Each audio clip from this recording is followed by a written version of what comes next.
Everyone in town knew Denise for two things: her warm smile and her famous broccoli casserole. She cooked everything from scratch and her kitchen always smelled like home. Her kids, John and Wendy, had grown up surrounded by her southern home-cooked meals and recipes. But not everything in that house was warm and welcoming. In the attic, buried beneath forgotten holiday decorations and dusty trunks, was an old suitcase. Inside it lived Sam, a 3-foot clown doll with glassy eyes, rubbery skin that felt too real, and a permanent, twisted grin. No one quite remembered where Sam came from. Grandma had given it to Denise years ago, saying it belonged to a cousin who didn't like to talk about it. Denise never liked the thing. So, into the attic it went. Out of sight, out of mind. John, being the kind of kid who loved scaring his little sister, got the idea one night to take Sam out.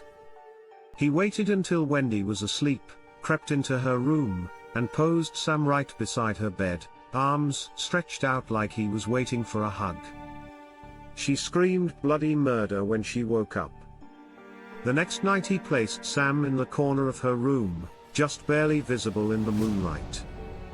The night after that, Sam was peeking out from under her bed. Wendy was terrified, but John couldn't get enough of it.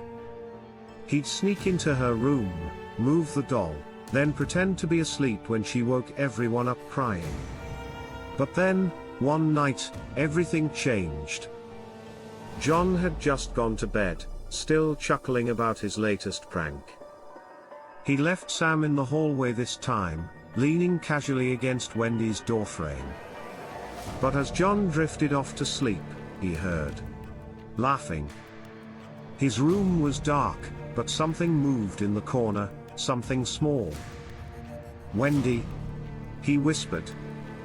The laughing came again, this time from the other side of the room. A shuffling sound, like little shoes across the wood floor. John squinted into the shadows. And saw Sam? But he hadn't put Sam there. And the doll was moving. It darted from one side of the room to the other with unnatural jerks, hiding behind furniture, giggling each time John looked away.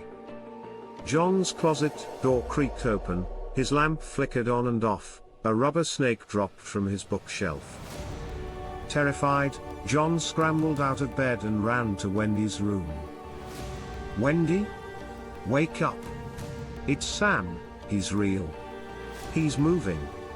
At first, she screamed, thinking he was just doing another trick.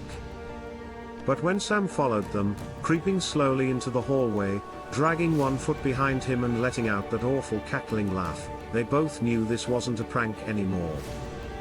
They chased the doll, who zipped through the house like a rat, knocking over pictures and whispering both their names in a sing-song voice. They finally cornered it in the kitchen. With trembling hands, they stuffed Sam back into the suitcase, locking it tight and dragging it back to the attic. They didn't tell their mom. They didn't sleep much that night. And from that day on, they vowed, never open that suitcase again. Sam is still up there to this day, waiting to be found.